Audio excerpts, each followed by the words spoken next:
Ini menarik karena Munas ini digelar dari Riau, Provinsi Riau. Karena ini merupakan kesepakatan, rencananya adalah langsung kita gelar di sana. Namun karena kondisi dan situasi negeri ini dilanda dengan virus corona, maka kami melangsungkan Munas ini secara virtual. Kami juga memberikan penghormatan kepada Ketua Dewan Kehormatan PBI, Bang Ilham Bintang, yang sudah bisa hadir bersama kami di tempat ini. Hadir bersama kami pada kesempatan ini, Pak Menteri, adalah para ketua, sekretaris, bendahara, dan seluruh anggota JMC di seluruh Indonesia. Kami akan banyak menimba pengalaman, akan banyak juga ke depan membangun kerjasama yang baik. Ada 350 media saber yang sementara bergabung dengan kami. Dan tentu akan ada banyak lagi. Dari data Kominfo adalah 34.000 media saber yang belum menjatuhkan pilihan ke organisasi-organisasi manapun. Sudah ada 2 organisasi terdahulu, tapi JMC siap menampung mereka untuk menuju sebuah media yang profesional. Kami berharap Pak Menteri bisa membuka rangkaian Munas pada hari ini. Terima kasih, dan sekali lagi kami mohon maaf jika ada terdapat banyak kekurangan. Assalamualaikum warahmatullahi wabarakatuh. Waalaikumsalam warahmatullahi wabarakatuh. Terima kasih Saudara Mahmud Marhaba. Sebelum saya berikan kesempatan kepada Pak Menko, saya ingin tambahkan Pak Menko bahwa minggu lalu kami sudah melakukan diskusi secara virtual juga, mengundang kehadiran 3 duta besar kita, masing-masing duta besar kita di Republik Rakyat Cina, di Korea Selatan, dan di Vietnam. Dari ketiga duta besar itu, kami semua sudah mendapatkan banyak penjelasan mengenai upaya masing-masing negara dalam menanggulangi pandemi COVID-19, juga strategi yang mereka siapkan dalam memasuki era normal baru. Nah, hari ini sebuah kesempatan emas bagi kami untuk mendengarkan langsung dari Pak Menko mengenai rencana-rencana besar kita dalam menghadapi pandemi COVID-19 dan strategi kita memasuki situasi normal baru. Tapi sebelum itu Pak Menko, mohon Pak Menko nanti dalam uraiannya di awal secara resmi membuka rangkaian Munas pertama JMSI ini. Waktu dan tempat atas nama kawan-kawan kami persilahkan Pak Menko. Bismillahirrahmanirrahim. Assalamualaikum warahmatullahi wabarakatuh. Salam sejahtera bagi kita semua. Jadi pada kesempatan ini yang kami hormati PLT Ketua Umum Pak Mahmud Marhaba, kemudian PLT Sekjen Pak Rahiman Dani, kemudian Pak Teguh Santosa selaku moderator, kemudian Bapak Ibu peserta dari JMSI dan media partner, juga tadi disebut ada wartawan senior Pak Ilham Bintang. Kemudian saya di sini ditemani oleh Ibu Mutia dari Komisi 1, kemudian Ibu Nurul juga Komisi 1, dan Pak Ando dari kantor Kemenko.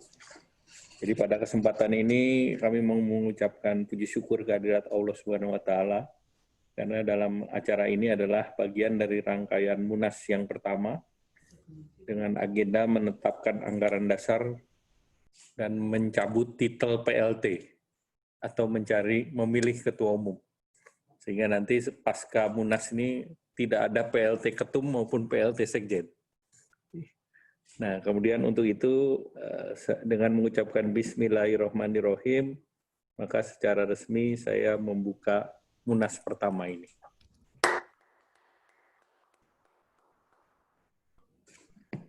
Terima kasih. Yang kedua, saya diminta untuk memaparkan blueprint ekonomi nasional dalam kondisi new normal. Saya ingin sharing beberapa hal. Itu yang pertama terkait dengan perkembangan kasus COVID-19 di Indonesia. Dan dari data yang ada, jumlahnya sekarang sudah 45.891 positif. Kemudian sembuh sudah jauh lebih banyak, yaitu 18.404. Dan fatality rate-nya di 2.465. Dan ini tersebar di 34 provinsi, 439 kabupaten kota. Nah, peningkatan daripada PCR sudah 383.105, kemudian juga distribusi logistik sudah cukup banyak, kemudian juga penetapan daerah. Nah, kasus terbanyak masih DKI Jakarta 9.971, Jawa Timur 9.542, Sulawesi Selatan 3.797, Jawa Barat 2.848, dan Jawa Tengah 2.668. Nah, kalau kita lihat memang daerah dengan penduduk kecil, itu dampaknya juga kecil, rendah, seperti Aceh, Sulawesi Barat, NTT, Jambi, dan Bengkulu. Nah, kalau kita lihat apa yang dilakukan pemerintah adalah mendorong jaringan pengaman kesehatan, di mana di dalam jaringan pengaman kesehatan, pemerintah menyiapkan dana 87,55 triliun, dan ini pemerintah terus memonitor perkembangan disbursement dari dana ini. Karena dana sudah disiapkan besar, tentu mengharapkan bahwa operasionalisasi di lapangan juga bisa ditingkatkan. Kemudian tentu karena kita krisisnya adalah di COVID-19, maka sumber daya manusia ini yang menjadi perhatian yang utama dari pemerintah. Kemudian yang kedua terkait dengan jaring pengaman sosial, di mana pemerintah memberikan jaringan pembiayaan sebesar 203,90 triliun, dan ini hampir 105 juta penduduk atau 55% dari masyarakat yang mendapatkan jaring pengaman sosial, mulai dari PKH, sembako, sampai dengan kartu prakerja dan juga dana desa.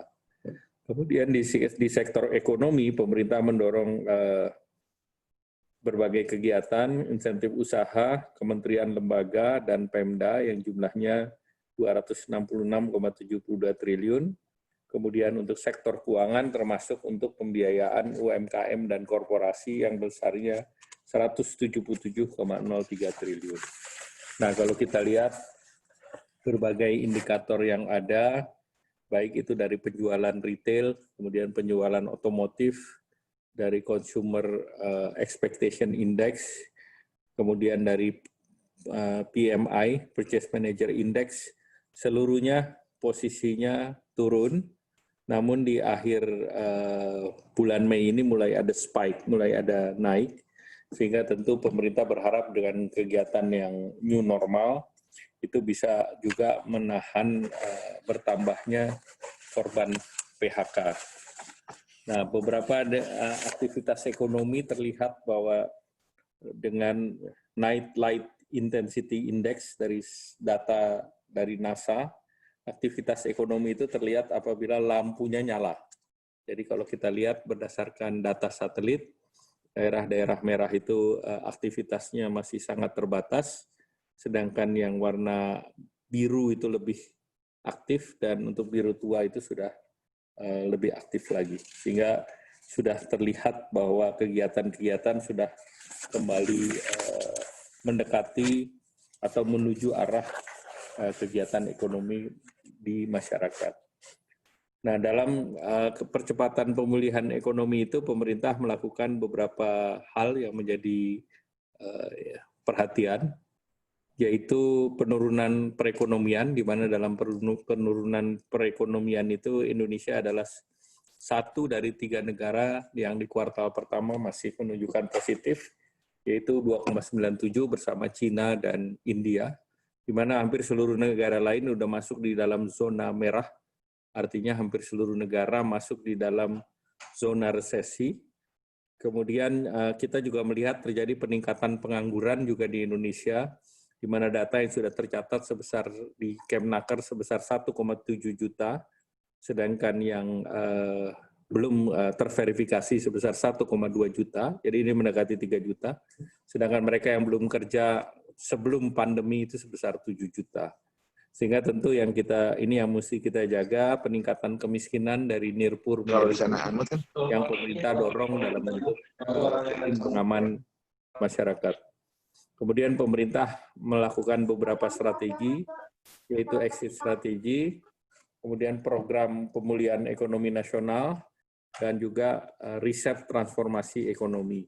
Kenapa disebut riset? Karena pertumbuhan itu masuk kepada zona negatif hampir seluruh negara di dunia, sehingga kalau dalam konteks digital ini melakukan riset dan transformasi ekonomi, di mana berdasarkan studi yang dilakukan oleh IMF, itu kita masih 0,5, tetapi World Bank memperkirakan kita di akhir tahun ini 0%.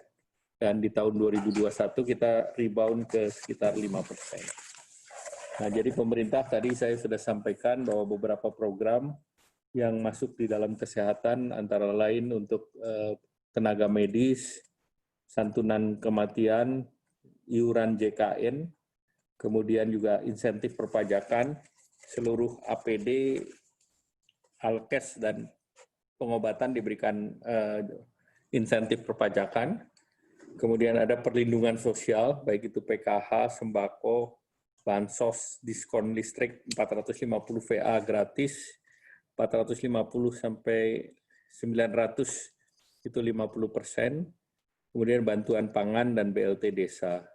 Kemudian terkait dengan PPH itu 120,6 triliun, namun tentu pemerintah juga sadar bahwa dengan situasi utilisasi rendah, ini sebagian besar korporasi juga mengalami kerugian. Kemudian untuk UMKM ada subsidi bunga, untuk mikro seluruhnya 100% di bawah dibayar pemerintah, yaitu untuk kredit di bawah 10 juta. Kemudian kredit usaha rakyat yang dari 10 sampai dengan 500 juta, itu dalam 3 bulan pertama diberi subsidi 6%, atau sebetulnya mereka tidak membayar apapun. Kemudian 3 bulan kedua adalah 3%. Kemudian subsidi yang dari 500 juta sampai 10 miliar itu pemerintah memberikan 3% untuk 3 bulan dan 2% untuk 3 bulan berikutnya. Demikian pula untuk korporasi diberikan prioritas untuk restrukturisasi padat karya, yaitu kredit yang di bawah 1 triliun, tetapi tenaga kerjanya padat karya. Nah, ini yang pemerintah siapkan. Kemudian dananya 3,42 triliun. Kemudian ada talangan modal kerja, juga untuk beberapa BUMN dan juga investasi. Demikian pula pemerintah menjalankan program padat karya, insentif perumahan, dan juga pinjaman daerah. Dan ada cadangan sebesar 58 triliun. Nah, selisih ataupun subsidi bunga untuk mikro, tadi saya sudah sampaikan sebesar 35,28 triliun, dan ini untuk 60,66 juta rekening, sehingga di sini jelas rekeningnya sudah ada by name, by address, dan by perbankan, baik itu di BPR, perbankan Himbara maupun Perbanas, KUR Umi Mekar Pegadaian, dan juga koperasi melalui LPDP, di mana total penundaan pokoknya adalah 285 triliun, dan jumlah outstanding kreditnya adalah 1.600 triliun. Nah, ini perpajakan untuk dunia usaha, mulai dari PPH pasal 21, nilai insentifnya ada 8,6 triliun, dan kita sudah perluas sehingga totalnya adalah 25,66. Kemudian PPH final UMKM, artinya UMKM tidak membayar pajak, di mana pajaknya dibayarkan oleh subsidi pemerintah sebesar 2,4 triliun. UMKM ini adalah yang omsetnya di bawah 4,8 miliar per tahun. Kemudian pembebasan pasal 22 itu sebesar 14,75 triliun. Kemudian angsuran PPH pasal 25 sebesar 30%, pengembalian restitusi pajak PPN, dan penurunan tarif badan dari 25% ke 22%. Nah, kemudian pemerintah juga mendorong perpajakan untuk vokasi, di mana di dalam pandemi ini pendidikan menjadi satu hal yang penting. untuk pendidikan offline diberikan super deduction sebesar 200% dan ini akan dilanjutkan pada periode new normal. Kemudian juga diberikan pajak untuk penelitian, research dan development, di mana pemerintah memberikan 300%, dan ini untuk utamanya di dalam kondisi COVID ini untuk penemuan obat-obat antivirus ataupun vaksin, di mana dari 300% itu untuk biaya-biayanya diganti 100%, pada saat dia bisa dikomersialisasikan juga diberikan tambahan 100%, dan apabila ada hakinya ataupun patennya diberikan tambahan 50%, kalau pendaftarannya di luar negeri atau kita sebagai co-founder, itu juga bisa 25%, dan kerjasama dengan pemerintah, litbang, perguruan tinggi sebesar 25%. Jadi diharapkan dengan demikian kita bisa melakukan co-production daripada vaksin, di mana vaksin diharapkan bisa ditemukan lebih cepat, dan tentunya Indonesia sendiri membutuhkan jumlah vaksin yang besar, dan dengan penduduk besar kita diperkirakan membutuhkan vaksin sebesar 340 juta ampul, dan sekarang Bio Farma dan satu perusahaan swasta, Bio Farma bekerja sama dengan perusahaan farmasi dari China, sedangkan swasta bekerja sama dengan perusahaan Korea, dan juga mengembangkan sendiri berbasis RNA. Jadi diharapkan dengan adanya insentif ini, pemerintah bisa mendorong agar Indonesia punya akses secara cepat untuk co-production daripada vaksin ini. Kemudian yang selanjutnya, dalam melakukan exit strategi, pemerintah melihat bahwa pentingnya time boxing ini, time boxnya untuk diperkecil, sehingga bisa pemulihan ekonomi dan aman dari virus. Sehingga tentu kita berharap bahwa kapasitas testing ditingkatkan, kemudian penemuan obat-obatan atau vaksin dipercepat, pada saat yang sama menyiapkan masyarakat untuk kembali bekerja dengan aman dari COVID, artinya dengan protokol COVID. Jadi yang akan diselamatkan adalah menyelamatkan kehidupan dan menyelamatkan kegiatan masyarakat. Nah, oleh karena itu pemerintah mendorong yang disebut tata kehidupan normal baru berdasarkan pada indikator kesehatan masyarakat. Basisnya adalah data, epidemiologi, surveillance kesehatan masyarakat, dan layanan kesehatan. Dan ini menjadi syarat yang wajib, syarat penting, sedangkan di publik sendiri ada protokol kesehatan di setiap kegiatan dan di setiap sektor publik, dan adanya kesadaran dan kepatuhan dan kedisiplinan masyarakat. Untuk itu pemerintah juga mendorong agar aparat kepolisian, aparat hukum, TNI ikut mengawal di tempat-tempat publik, dan yang kunci adalah protokol baru, selalu menggunakan masker, dan menjaga physical distancing 1,5 sampai 2 meter, dan tentu mengetahui isolasi mandiri dan melakukan pengecekan suhu di berbagai tempat, baik itu di gedung, di kantor-kantor, maupun apabila di tempat publik, di toko-toko, dan sebagainya. Sehingga ini menjadi suatu hal yang menjadi normal baru dan protokol baru.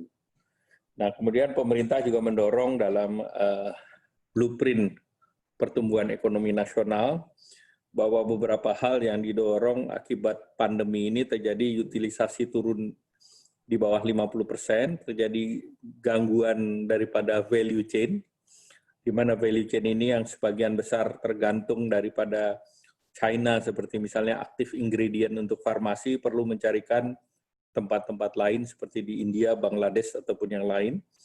Kemudian juga terjadi penurunan kegiatan ekonomi dan peningkatan pengangguran dan kemiskinan. Nah, ini yang akan di-stop dan kemudian di-reset. Nah, di dalam situasi seperti ini terjadi transformasi, digitalisasi, dan pekerjaan di masa mendatang, di masa depan ini yang sekarang dalam periode transisi itu tidak sama. Jadi dengan adanya work from home, mungkin kebutuhan space akan kantor sebagai kecil, kemudian tidak semua orang perlu tempat kerja, mungkin bisa sharing di tempat rapat, dan sebagian pekerjaan bisa dikerjakan dari rumah. Nah, kemudian juga ada perubahan preferensi dari konsumen, Dan dengan situasi seperti ini, memang pembelian konsumen untuk makanan minuman itu tetap, tetapi untuk minuman instan misalnya itu berkurang karena masing-masing bikin teh sendiri-sendiri di rumah. Jadi kita lihat drop itu, minuman-minuman siap saji itu berkurang. Demikian pula model-model bisnis yang lain. Dan orang mulai grocery shopping ataupun beli barang-barang di supermarket melalui online. Jadi sudah ada perubahan preferensi dari masyarakat.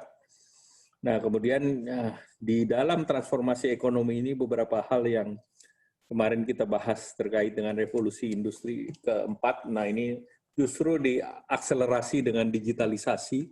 Hampir seluruh masyarakat sekarang sudah lebih kenal dengan digital platform, dan hampir semua pertemuan bisa dilakukan melalui video conference dan dirasakan cukup efektif, sehingga tentu ke depan perjalanan dinas ini biayanya akan terpotong secara besar. Kemudian diperlukan transformasi digital, karena kita ketahui kalau infrastrukturnya jelek, maka forum seperti VidCon pun terganggu. Demikian pula pemerintah mendorong bahwa di tengah situasi ini, beberapa lembaga termasuk para investor, kemudian IMF, World Bank selalu menanyakan reform struktural yang dilakukan di Indonesia melalui RUU Cipta Kerja. Ini selalu ditanyakan progresnya seperti apa. Dan pemerintah sendiri mendorong digitalisasi UMKM melalui platform digital. Demikian pula pembayaran dan terkait dengan diversifikasi ataupun energi berbasis energi terbarukan. Dan Indonesia dianggap sebagai salah satu negara yang cukup progresif dalam mendorong energi terbarukan, dan utamanya dengan implementasi daripada B30. Nah, kalau kita lihat ekonomi digital pasca pandemi, kita lihat bahwa populasi kita ini merupakan modal utama. Pengguna internet kita 180 juta, yang aktif 150 juta. Jadi kalau yang aktif ini termasuk pasarnya dari JMSI, karena ini menjadi target yang untuk pemberitaan dan yang lain. Demikian pula yang menggunakan layanan online aktif itu mendekati 105 juta. Dan ini jangkauan 4G sudah 97,51%. Dan 32% dari populasi adalah generasi Y yang berumur 20-39 tahun. Nah, ini tentu kita melihat bahwa ada potensi quick win dari digitalisasi ekonomi, potensi sampai 2025 ini ada 133 miliar di Indonesia saja. Tetapi kalau mau mengakses pasar ASEAN sebesar 300 miliar, kemudian ada enabler transformasi ekonomi, di mana tentunya diharapkan ini bisa melepaskan Indonesia dari middle income trap, dan berikutnya juga diharapkan digitalisasi ini menjadi akselerator pemulihan ekonomi, dan revolusi industri ini kan sebetulnya memotong value chain antara supplier sampai dengan market, sehingga dengan digitalisasi ini terjadi efisiensi daripada intermediasi produk, dan dari segi cost dan transportasi. Dan tentu ini diharapkan bisa menjadi landasan juga untuk perekonomian yang lebih sustain ataupun pembangunan yang berkelanjutan. Nah, kemudian pemerintah sendiri mendorong beberapa kegiatan yang terkait dengan platform digital, di mana digitalisasi ini terjadi kenaikan trafik 15-20%, kemudian peningkatan daripada e-grocery itu 400%, produk kecantikan naik 80%, walaupun semua pakai masker, tapi masih merasa perlu perawatan dan tampil cantik. Nah, kemudian fashion juga naik 40%, kemudian juga pengiriman barang melalui logistik itu 35%. Jadi memang terlihat bahwa infrastruktur digital talent dan literasi itu semakin meningkat, dan dalam kampanye Bangga Buatan Indonesia, dalam waktu beberapa hari, 14 Mei sampai 9 Juni, sudah ada UMKM online baru sebesar 301.115. Nah, kemudian yang terakhir saya ingin menyampaikan terkait dengan Ciptaker. Nah, ini sekarang sedang berproses di DPR dan diharapkan ini bisa menyelesaikan dalam beberapa masa sidang ke depan. Demikian, terima kasih. Wassalamualaikum warahmatullahi wabarakatuh. Waalaikumsalam. Wabarakatuh. Terima kasih Pak Menko atas penjelasannya. Nah, kawan-kawan, sekarang kita tiba pada fase berikutnya, di mana kawan-kawan bisa mengajukan pertanyaan, merespon tadi yang disampaikan oleh Pak Menko, terutama bagi kita pengelola media massa berbasis internet yang tersebar di Indonesia. Ini situasi yang menantang, ya.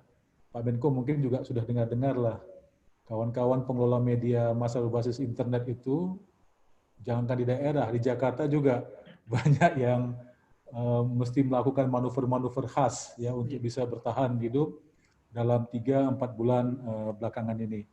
Baik, kesempatan saya berikan kepada kawan-kawan. Kalau Pak Teguh, saya mohon izin bisa. Jawa Barat. Mas Teguh. Ya.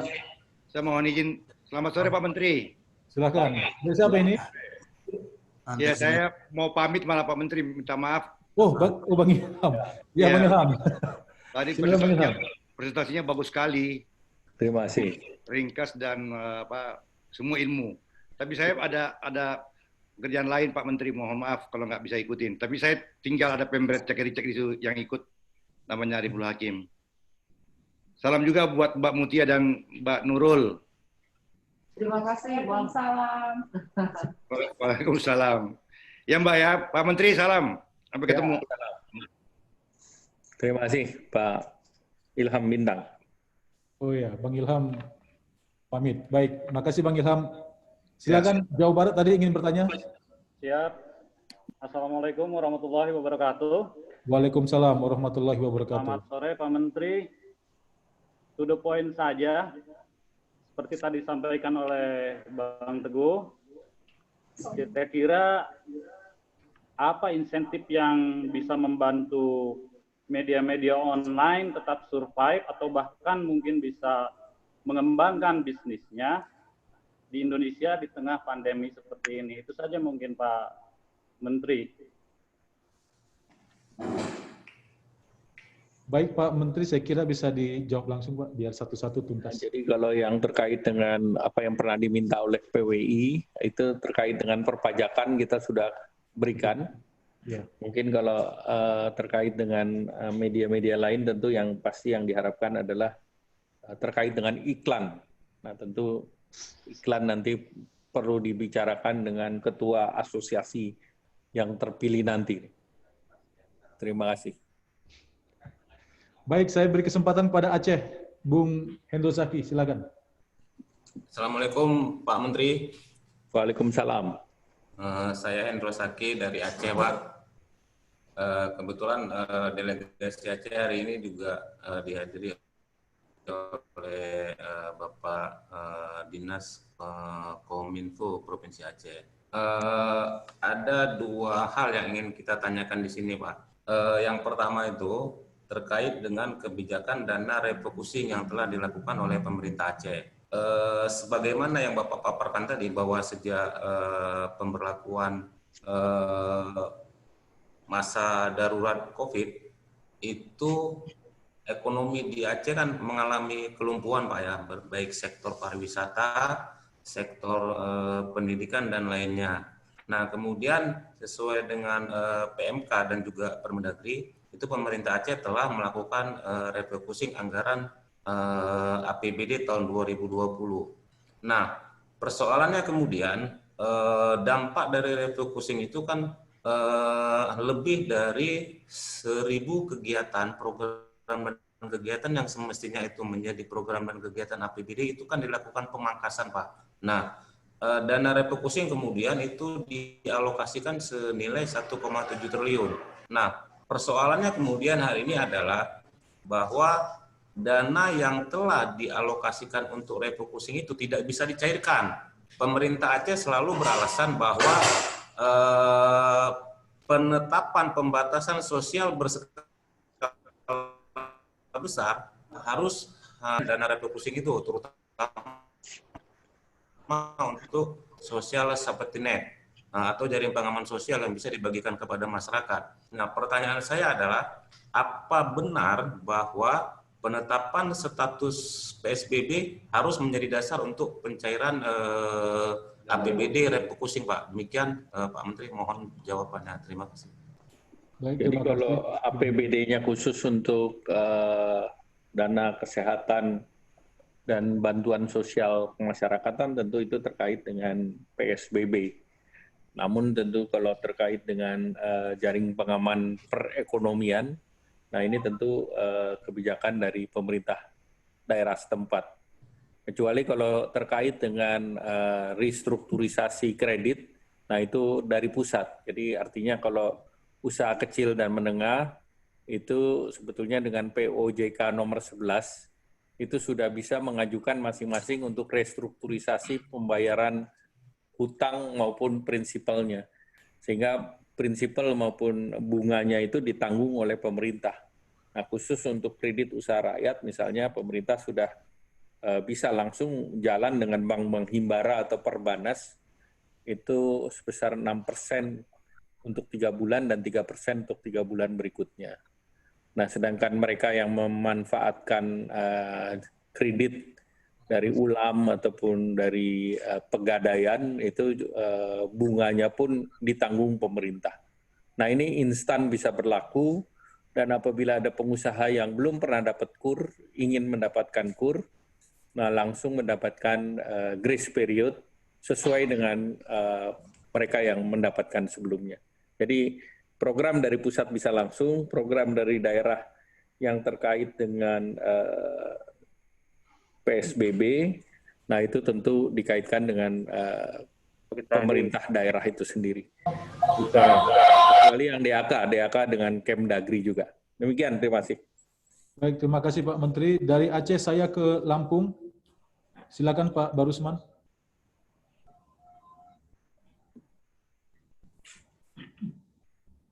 Pak Barusman monitor. Kalau belum Sulut, monitor, Pak. oke silakan Pak. Sulut. Silakan. Sulut. Oh, tunggu dulu, Pak Barusman belum komen ya? Saya beri kesempatan ke Jambi dulu ya, Bang Jimmy ya, karena Jambi sudah masuk pertanyaan. Silakan Jambi, Dodi Irawan.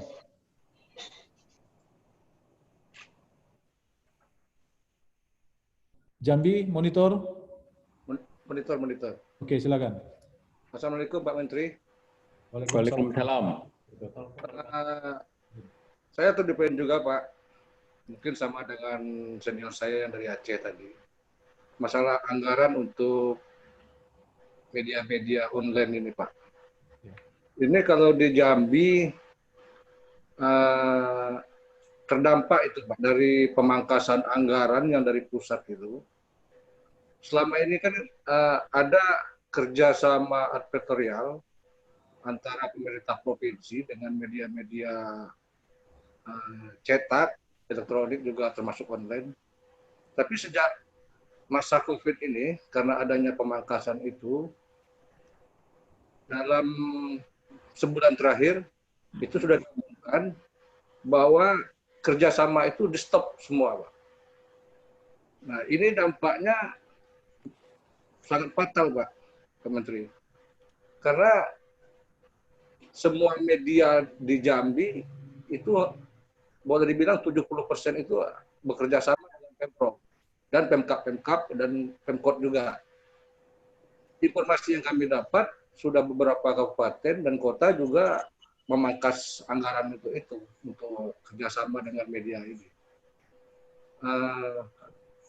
Jadi bukannya harapan kami dari media di Jambi seharusnya media ini mendapat perhatian khusus gitu.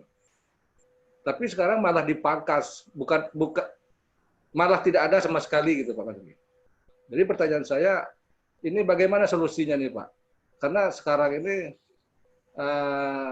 dari keluhan teman-teman pemilik media di Jambi, Ya kalau dalam 1-2 bulan ini tidak ada lagi kerjasama itu bisa jadi banyak media yang bangkrut, yang tutup ini Pak, media online di Jambi.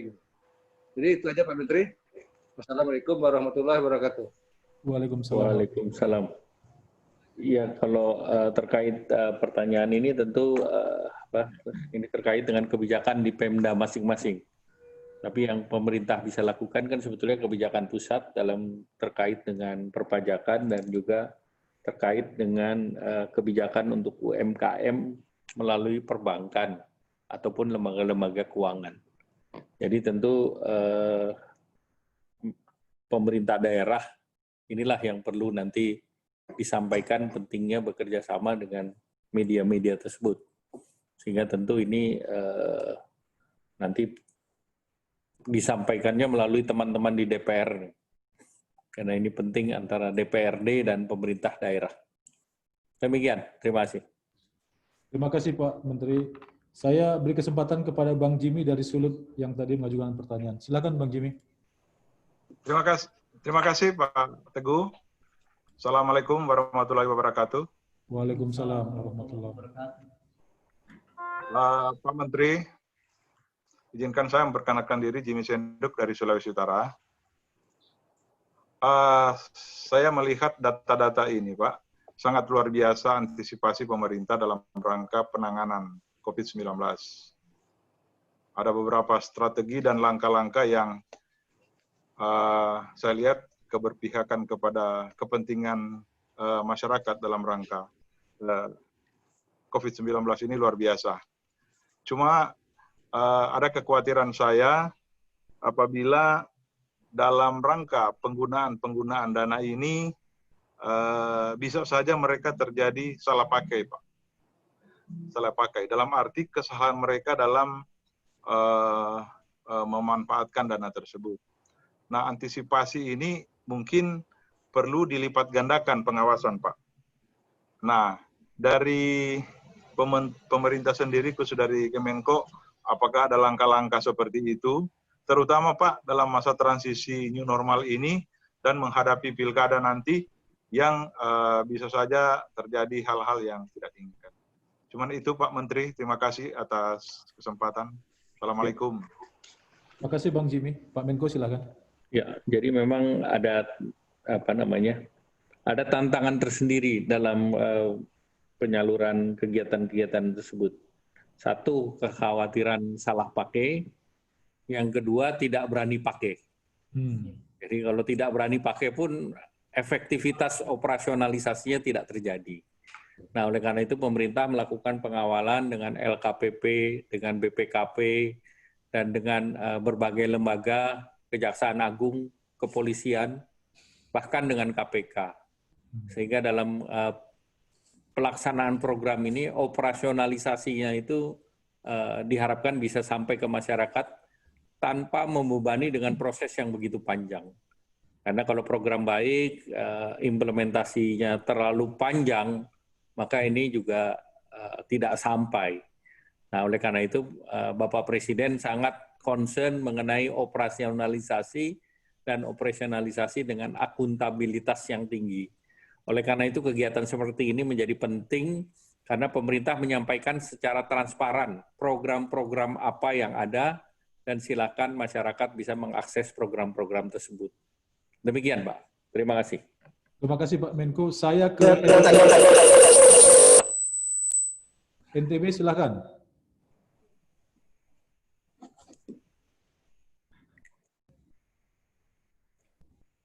NTB monitor.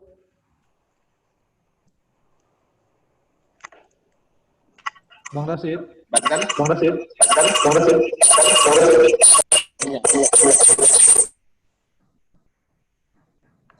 warahmatullahi wabarakatuh. Waalaikumsalam warahmatullahi wabarakatuh. Suaranya mohon lebih keras lagi Bang Rasid. Selamat sore Pak Menteri. Salam sejahtera untuk kita semua. Suaranya sangat kecil. Dari sini enggak?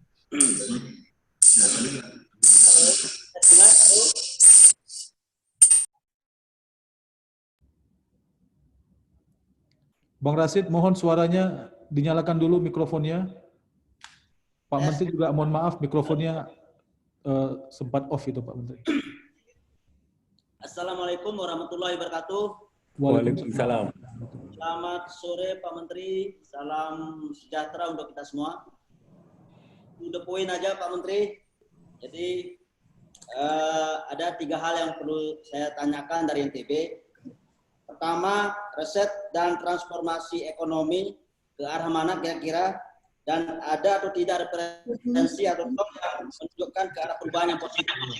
Yang kedua, tadi Pak Menteri sempat singgung di pemaparannya terkait dengan ITDC Pak Menteri, di mana tadi sempat disampaikan bahwa untuk ITDC dapat 0,5. ITDC saya kurang paham. Ya. Belum nangkep Pak. Pertanyaannya apa tadi? Yang kedua. Terkait dengan ITDC mendapat anggaran dari pusat itu 0,5 triliun.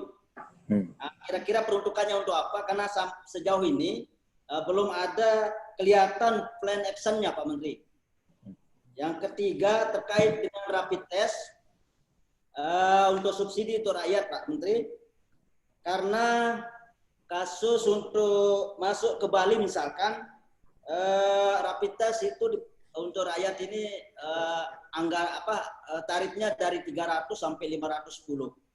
Nah, mungkin ini perlu ada enggak wacana untuk subsidi untuk rapid test untuk rakyat kecil nih Pak Menteri. Terima kasih Pak.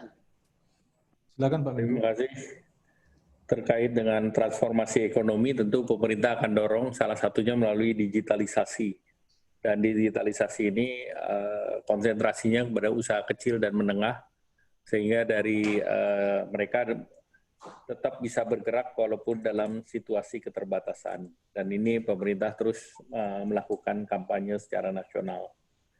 Kemudian beberapa kementerian termasuk UMKM juga menyediakan pelatihan untuk hal tersebut.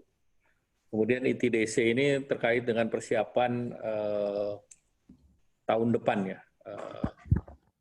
di Mandalika. Jadi ini adalah persiapan untuk kegiatan tersebut. Kemudian yang terkait dengan rapid test, nanti Kementerian Kesehatan mungkin di beberapa wilayah memang kami pernah bahas dengan Angkasa Pura, terutama terkait dengan kegiatan-kegiatan di pariwisata dan di penerbangan. Nah, ini sedang dibahas dengan penerbangan terkait dengan bagaimana dengan pembiayaan pengetesan tersebut. Terima kasih. Saya mohon izin mungkin jam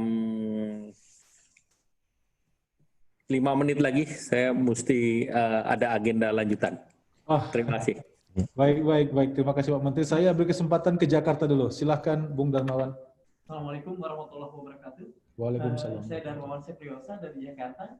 Ini saya tertarik sekali tentang keinginan untuk nanti berusaha keluar dari middle income trap yang ada di paparan Pak Menteri. Tapi saya melihat di sini bahwa ada prasyarat besar, yaitu pertumbuhan ekonomi antara 5,7 sampai 6,0, dan itu kalau kita melihat kondisi saat ini adalah pertumbuhan ekonomi yang kelihatannya akan berat gitu Pak.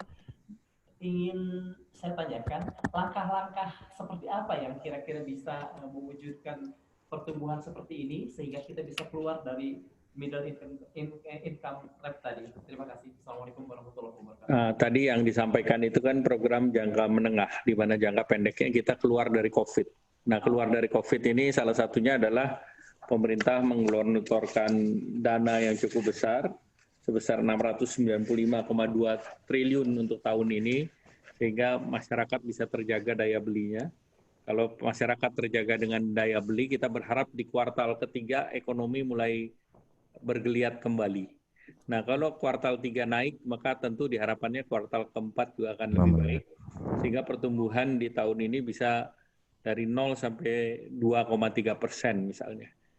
Nah, untuk selanjutnya tentu kalau kita mau keluar middle income trap, itu sesuai dengan apa yang ada di Perpu, itu kita mengembalikan defisit anggaran dari 6,4 atau 6,37% itu menjadi kembali 3% di 2023. Nah, yang kita targetkan juga di 2023 pertumbuhan di atas 5%, kemudian kemiskinan dan juga pengangguran yang mereka tidak bekerja sama dengan level 2019. Nah, kalau ini terjadi tentu berikutnya adalah mendorong agar kita segera lepas dari middle income track. Demikian, Pak Darmawan. Terima kasih. Terima kasih, Pak Menko. Ya. Kalau satu lagi masih bisa, Pak Menko? Ya, satu lagi terakhir, Pak. Baik, saya beri kesempatan terakhir untuk Banten. Bung Zaki. Assalamualaikum warahmatullahi wabarakatuh. Selamat sore, Pak Menteri. Sore.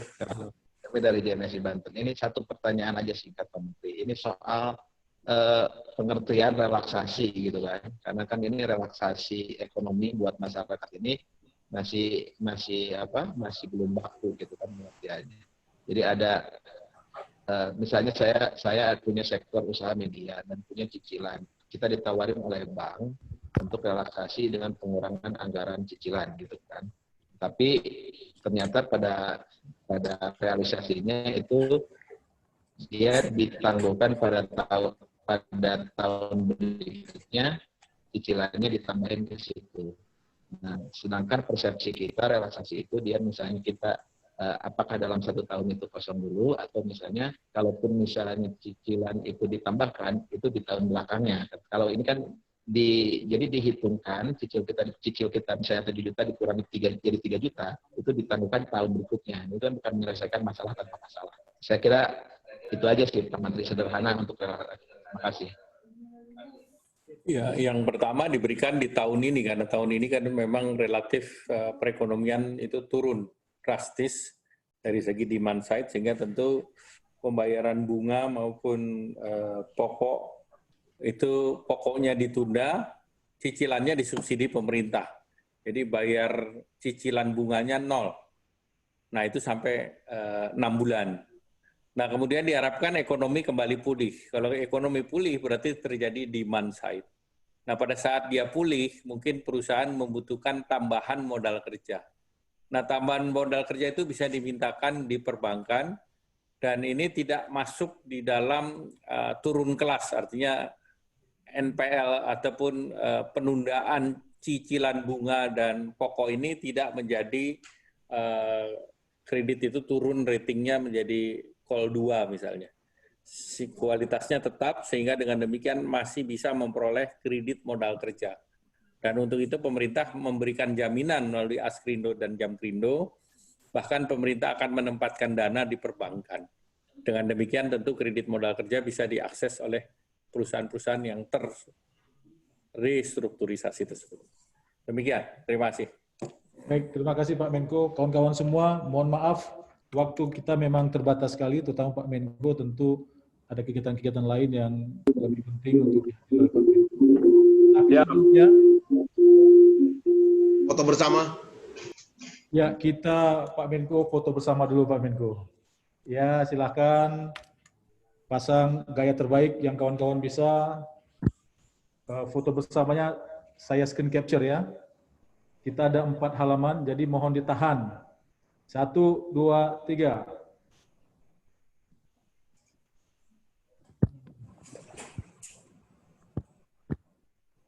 Oke, halaman berikutnya. 1, 2, 3. Halaman berikutnya. 1, 2, 3. Halaman terakhir.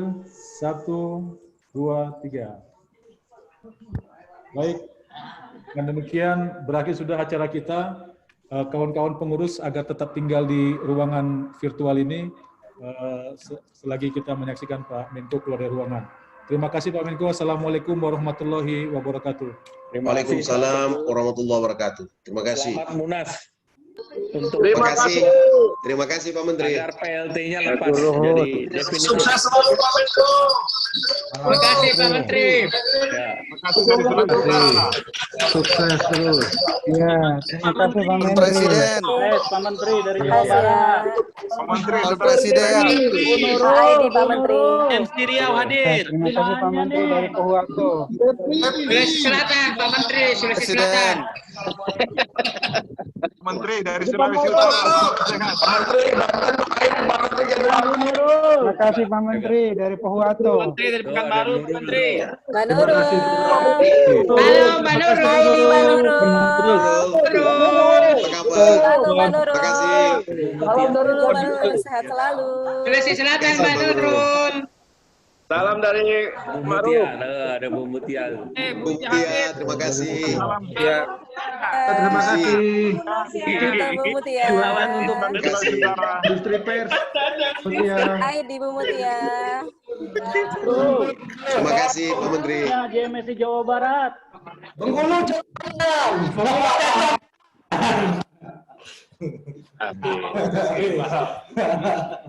Luar biasa.